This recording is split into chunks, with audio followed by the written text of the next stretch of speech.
So it has been a very rough start to the year for cinema. I was really keen for Argyle, but then I saw Argyle and I was like, oh, it sucked. But then I saw Madam Web and I was like, oh, I guess Argyle doesn't suck. Then I saw Dune 2 and I was like, oh, I guess Madam Web doesn't suck either?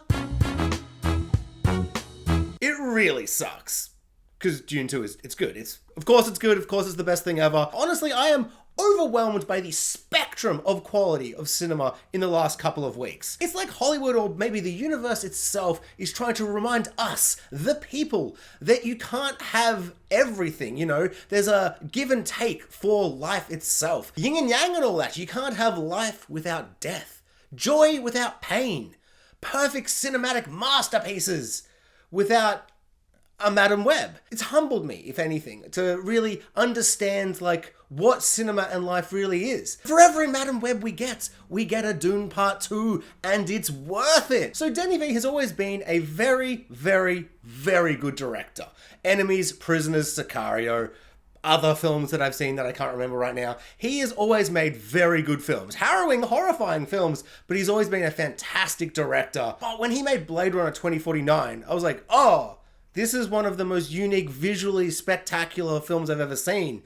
The music, the visuals, the acting, everything is just at a level I feel like I almost never experience in a movie. It feels like it's almost more than a movie. But then he made Dune, and it's like, oh, I guess he just makes perfect films now? Just masterpieces, just left, right, and center. He's just like, give me an IP and I will make it the best thing ever.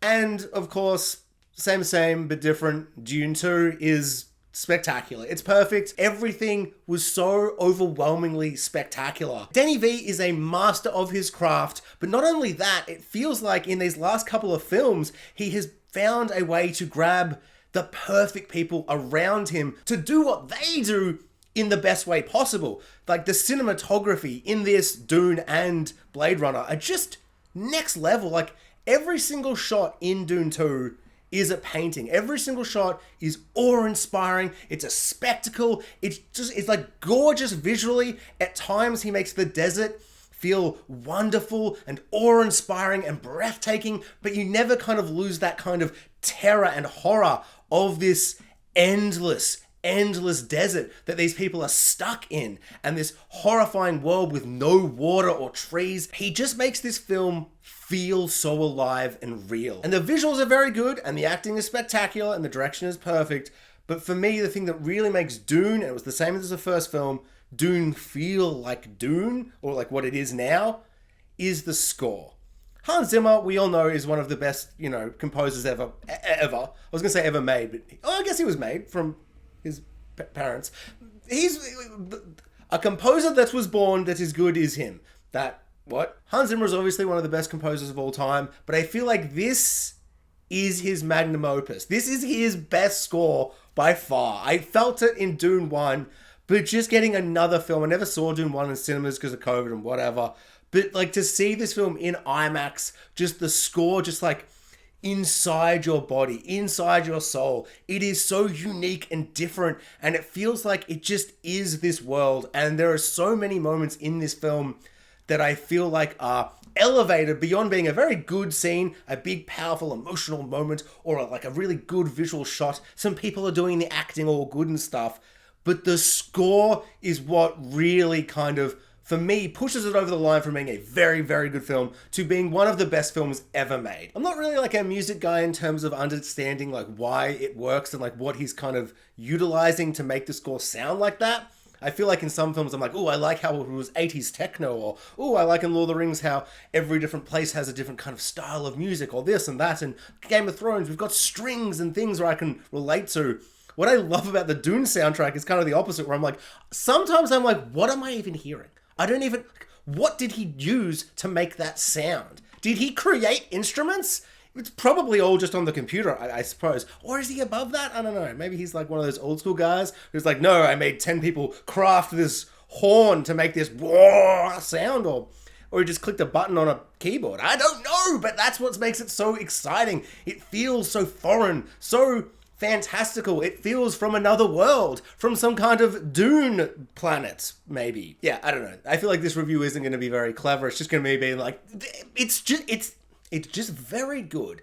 And yeah, but I think the score for me is just, it's magnificent, it's mind-blowing, it's the best thing ever. I adore it. I would love to endlessly talk about Dune's themes of free will, religion, colonialism, and so many other complex things and philosophies and big words. But I really don't want to waste time on all of that when I could be talking about very big worms. And surprisingly, sometimes very big baby worms, which are, I suppose, small worms, but still very big compared to worms we have here in a non-Dune world. But I also don't even have time to talk about big worms and very small but still big worms. No. The thing I really think we need to all appreciate and kind of look at kind of like a scary distance, like appreciate it, but also be like, that's scary how he's able to do that. Because imagine, like, a man who can do this wields a lot of power. It's like you're at the zoo and you're like looking at a big ferocious beast and you're like, whoa,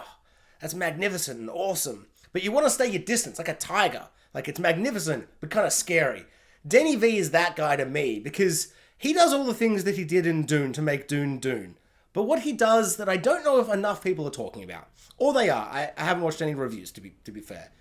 He made Austin Butler, sexy Elvis Presley Austin Butler, who I haven't actually seen in that movie, I heard it's fine, but I have seen him in Masters of Air. And in that show, at least from what I've seen so far, no man in Hollywood has ever had as much swagger as he has. No man has ever been so sexy and suave and smooth and just very, very charismatic. He is Mr. Charisma. This guy just oozes sex appeal and just suave, sexy suaveness. He's just so cool. And then Denny V was like, he had the audacity, the balls, like a tiger at the zoo. Big balls. He was like, I'm gonna shave off Austin Butler's iconic, gorgeous, just honestly, gorgeous hair. Just beautiful, beautiful hair.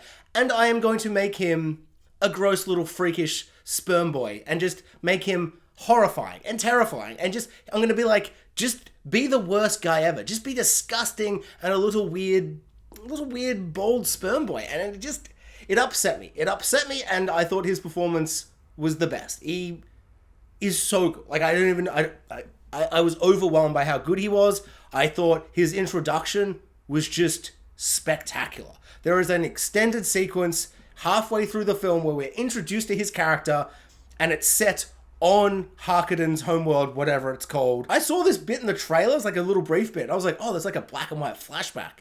No, that's just like the sun or moon or something creating a black and white feeling. And that honestly might be the best visuals of the film, because it just stood out so spectacularly compared to the orange and the yellows of the dunes, of the sand, of the Dune planet, Arrakis. And I just thought it was such a unique, interesting visual choice. And it just highlighted how gross and weird all these bald, freakish Harkonnens are. And it made their white, pale kind of vibes with the bald heads just even more white and pale and just creepy and alien and weird. Honestly, I can't speak enough of that scene, but I absolutely loved his character, and I loved his kind of contrast to Dave Bautista's character, who's just way more kind of just screaming and being very loud, and Austin Butler was way more kind of subdued in his terrifying kind of nature. But all the Harkonnens, once again, just spectacular. The design of this bald, freakish, horrible little world of theirs, amazing. Stellan Skarsgård is spectacular once again. Florence Pugh is also in this film, and I really, really liked her in this. I really particularly loved her costumes. Very, very cool. She doesn't really get that much like play in the film, but for what she gets, I thought she was spectacular. The Reverend Mother is back from the Magic Witch Lady tribe, and she is spectacular once again. I found her to be I hate her character, but I found her so interesting and captivating. She gets only a couple of scenes, but she just commands them. So the casting in this film is so good. I just feel like everyone embodies the roles they're in just so spectacularly. I just find them all so interesting. Everyone has such a different vibe. I just love it. It's so good. The cast is absolutely spectacular, and what we lose from the first one in Oscar Isaac and Jason Momoa, we kind of get with two characters that were in the first one but didn't really have that much to do, now are the main characters in this story in Javier Bardem and Zendaya. Both of them are spectacular.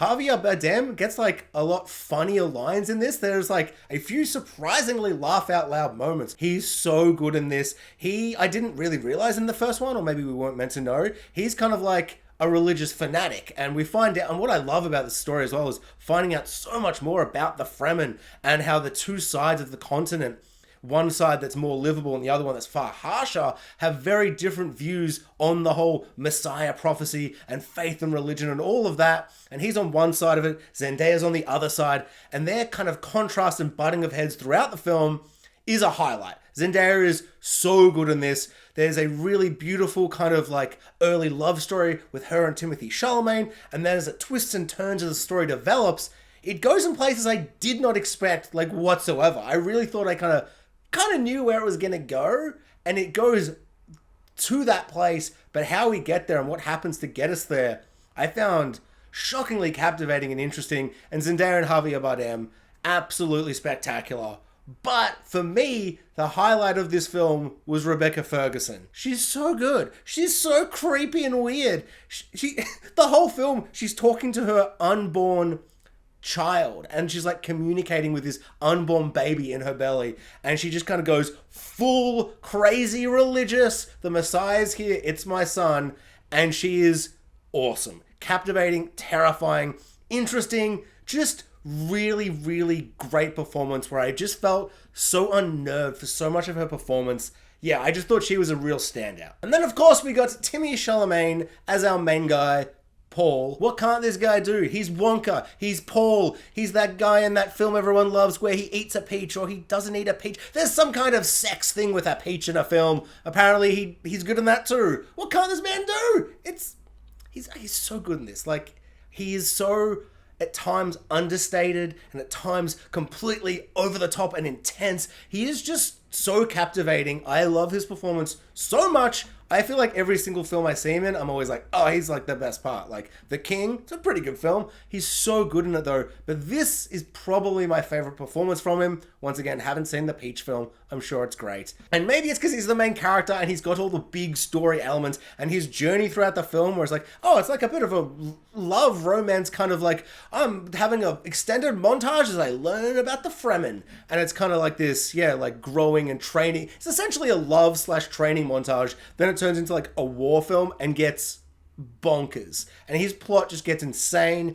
And as he kind of traverses this journey, I just bought it every step of the way. I was just like, yeah, no, he's just perfect. I can't fault him. He's always just, I don't know, sometimes it's so subtle. Sometimes he's so intense and doing so much. I just thought he was spectacular. And not only just in the acting, but there's action scenes.